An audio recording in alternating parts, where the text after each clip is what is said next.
আসসালামু আলাইকুম, স্বাগত সবাইকে। আশা করি মহান আল্লাহ পাকের অশেষ অশেষ রহমতে আমার প্রাণপ্রিয় ভাই বোনেরা অনেক ভালো আছেন এবং সুস্থ আছেন। আজকে আমি মূলত গণিতের একটি গুরুত্বপূর্ণ অধ্যায় লগারিদম এবং সূচক হতে একটি গুরুত্বপূর্ণ ভ্যারিয়েশনের ম্যাথ নিয়ে কথা বলতে চাচ্ছি। যে গুরুত্বপূর্ণ ভ্যারিয়েশনের ম্যাথ থেকে লগারিদম এবং সূচক অধ্যায়ের ম্যাক্সিমাম কোশ্চেন হয়ে থাকে। খুবই গুরুত্বপূর্ণ একটা ভ্যারিয়েশন। দেখতেই পাচ্ছেন যে কি ধরনের একটা প্যাটার্ন আছে, লগ √8 এক্স ইকুয়াল টু 3/1/3। যাই হোক, একটা প্যাটার্ন দেওয়া আছে। এই প্যাটার্নের ম্যাথগুলো খুবই খুবই গুরুত্বপূর্ণ। সো প্যাটার্নটা বুঝতে হলে আমাদের দুই তিনটা জিনিস বুঝতে হবে। সেটা হচ্ছে এইটা এবং হচ্ছে সূত্রটা। ঠিক আছে, সো আমি 1 থেকে 2 মিনিট এগুলো নিয়ে একটু কথা বলি।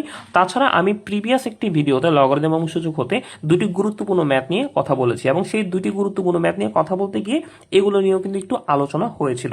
আমি আরেকটু রিপিট করে দিই, তখন হয়তো বুঝতে পারবেন। ব্যাপারটা হচ্ছে এই ম্যাথগুলো সলভ করার আগে আমাকে এই দুইটা বিষয় জানতে হবে। ঠিক আছে, রুট এক্স বলতে কি বোঝায়? প্রথম কথা হচ্ছে একটা জিনিস মাথায় রাখবেন, লগারিদমে রুট বলতে কি বোঝায়। রুট বলতে আমরা তো জানি হাফ, এটা তো একদম বেসিক কথা। রুট বলতে কি বোঝায় বলেন তো দেখি? হাফ।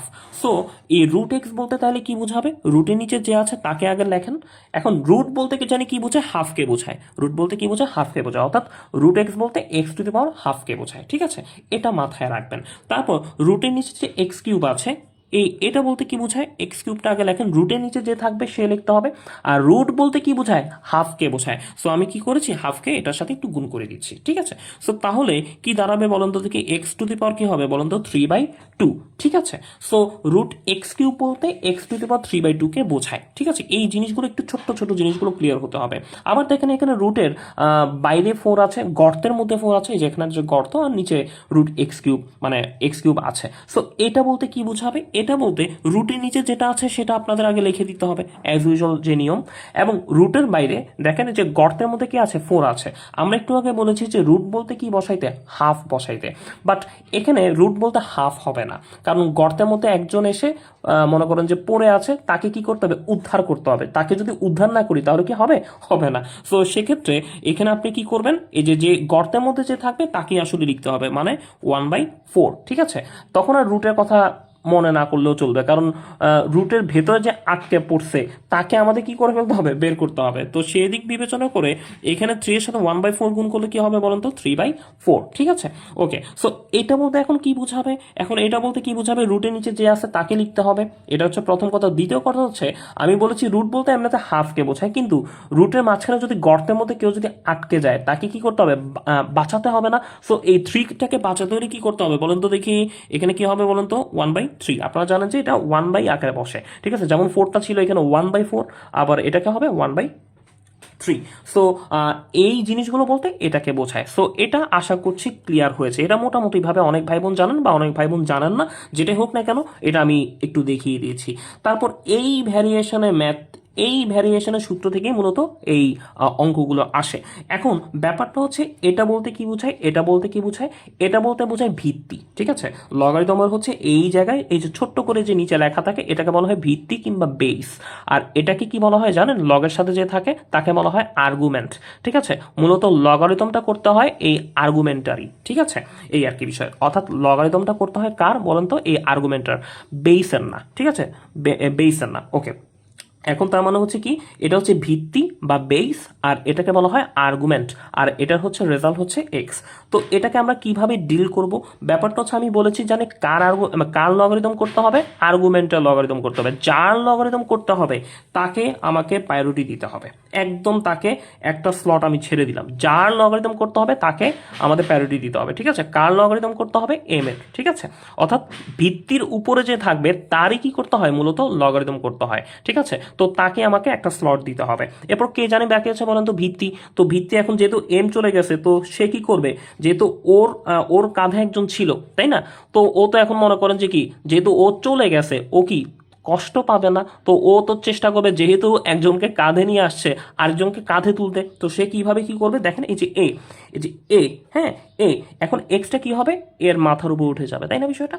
তখন এও খুশি, মানে যাকে নিয়ে এত মানে যাকে কাঁধে করে নিয়ে এসে আসলে সে কি করেছিল, জীবনের বাকি পথ অবলম্বন করতে চেয়েছিল, সে যখন বড় লোক হয়ে গেছে তখন কি করেছে, তখন ও তো চেষ্টা করবে আরেকজনকে নিয়ে বাঁচতে। তো ঠিক তেমনি এই কাজটা কিন্তু হয়ে গেছিল। বলছে ভাইয়া মনে হয় বাংলা সিনেমার কাহিনী এখানে বলা শুরু করছে। না, একদমই না। তো যেটাই হোক না কেন, তো আমাদের কিন্তু এই বিষয়টা মাথায় রাখতে হবে, যার লগারিদম করতে হবে সেটা লিখতে হবে, এবং এ টু দি পাওয়ার কি লিখতে হবে, এক্সকে লিখতে হবে। অর্থাৎ যে কোনো এই প্যাটার্নে ম্যাথ আসলে আমাকে এইভাবে চিন্তা করতে হবে, যেটা আমি পাশে লিখে রেখেছি, ঠিক আছে? অর্থাৎ আপনাকে কেউ যদি এভাবে দেখে যে লগ, মনে করেন যে সাপোজ এখানে 4 দিলাম আর এখানে এক্স লিখলাম, হ্যাঁ, আর এখানে 2 লিখলাম, তো আপনি এটাকে কিভাবে কি করবেন বলেন তো দেখি। এখানে এটাকে বলা হয় ভিত্তি, আর এটাকে বলা হয় আর্গুমেন্ট। লগারিদমটা করতে হয় কার, আর্গুমেন্টের। যার লগারিদম করতে হয় তাকেই লিখতে হয়, তাই না বিষয়টা? এরপর যেটা ভিত্তি হিসেবে থাকে সেটা এখানে লিখবে, সে এখন ওই যেটা ডানে থাকে তাকে নিয়ে আসলে জীবন পার করবে। এইভাবে আসলে করতে হবে, ঠিক আছে? এইভাবে চিন্তা করতে হবে, মানে এই প্যাটার্নে ম্যাথ আসলে এইভাবে চিন্তা করতে হবে, ঠিক আছে? এটা জাস্ট চিন্তা করার যে জায়গাটা, ঠিক আছে? এটা একটা সূত্র লগারিদমের ভাষায়, এটা না, এই যে log a m equal to x থাকলে তখন হচ্ছে এইভাবে লিখতে হবে, m to the power a, m সমান সমান এ টু দি পাওয়ার এক্স, এইভাবে চিন্তা করে করতে হবে, ঠিক আছে?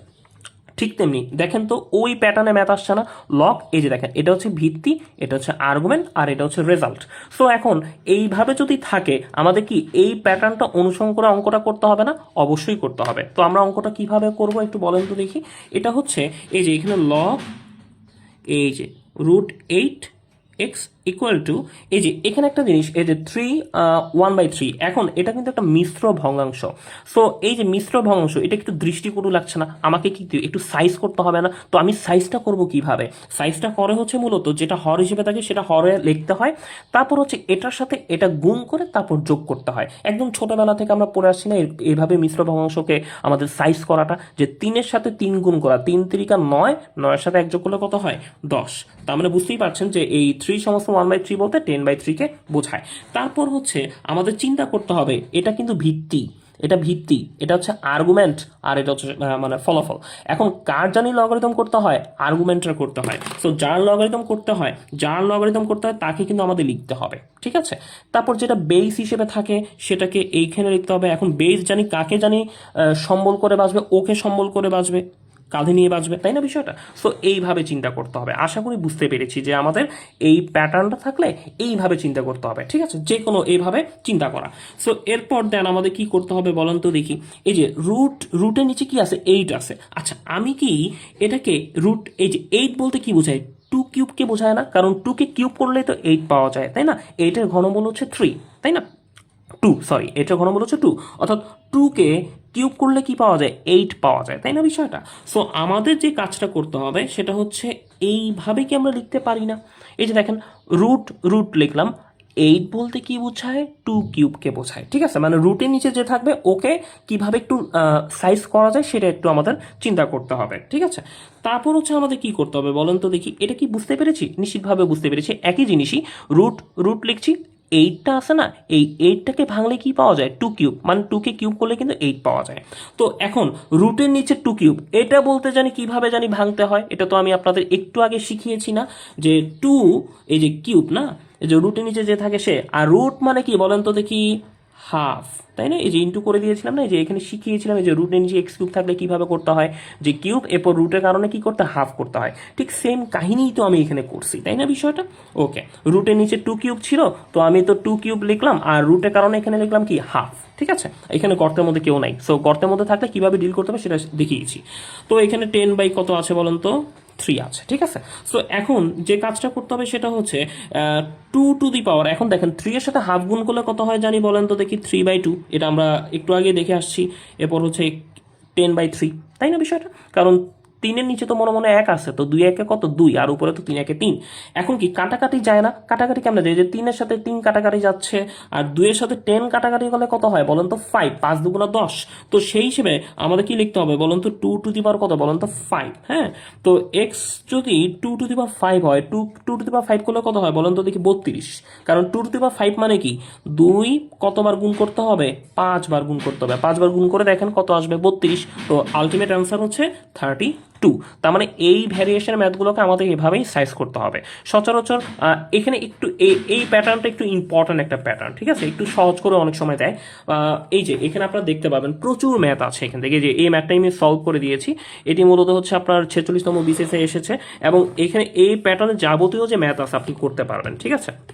এই যে এটাও দেখেন লগ, এই যে এক্স 324 = 4, তো এটা কি ভিত্তি না, এটা আর্গুমেন্ট না। এখন এখন আমাদের কি কাজ করতে হবে, আর্গুমেন্টারে কি করতে হয়, লগারিদম করতে হয়। তো 324কে একসাথে এক পাশে লিখবো, তারপর ওই পাশে কি লিখবো, এক্স টু দি পাওয়ার কত হয়ে যাবে, 4 হয়ে যাবে, তাই না বিষয়টা। এই যে দেখেন এক্স টু দি 4 = 324। তখন কি আমাদের সলভ করতে হবে। এখন এক্স টু দি 4 = 324 মানে কি 324, এই যে এটা একটু জাস্ট যদি একটু বলে দিই, এটা যদি জাস্ট একটু বলে দিই আপনাদের সুবিধার জন্য, এক্স টু দি পাওয়ার 4 = কত বলেছে এখানে, 324। সো এটা আবার কিভাবে করতে হবে, এটা মানে হচ্ছে দেখেন এখানে এক্স টু দি পাওয়ার 4 না, এখানেও এমন কিছু আছে যাকে টু দি পাওয়ার 4 করলে 324 হয়, ঠিক আছে। এটা করার জন্য আপনি কি করবেন, অপশন টেস্ট করবেন। এখানে যে অপশন আছে 3√2, 4√2, 5√2, 6 মানে √2, তো এই যে 3√2 যেটা আছে, তো আপনি জাস্ট প্রথম অপশনটাই আগে বসায় দেখেন, দেখি তো 3√2 বসালে হয় কিনা। 3√2 বসালে কিভাবে হবে, 3 টু দি পাওয়ার 4 করলে কত হবে, √2 টু দি পাওয়ার 4 করলে কত হবে, তখন বোঝা লাগবে যে আসলে আলটিমেট 324 হয় কিনা। দেখেন 3 টু দি পাওয়ার 4 করলে কত হবে, 3 টু দি পাওয়ার 4 করলে 81 হবে, ঠিক আছে। 3কে 4 বার গুণ করলে দেখবে যে 81 হবে। √2 টু দি পাওয়ার 4 মানে কি, √2 টু দি পাওয়ার 4 মানে √2 তাই না বিষয়টা। তো এই দুইটা √2 থেকে √2 গুণ করলে কি 2 হয়, √2 গুণ করলে কত হয়, 2 হয়। তো 2 2 দুগুণে কত, 4, 4-এর সাথে 81 গুণ করলে কিন্তু 324 হয়। দ্যাট মিনস এটা ঠিক আছে। তো এই যে তখন পাওয়ার কি হয়ে যাবে, যদি সেম হয় তখন আমাদেরকে লগারিদম নিয়ম অনুযায়ী আমি কি এইভাবে লিখতে পারি না, তখন এই যে সেম জিনিসটা বাদ দিয়ে x = 3√2, ঠিক আছে। সো তার মানে হচ্ছে তখন x এর যে ভ্যালুটা সেটা কিন্তু বের হয়ে যায়, ঠিক আছে।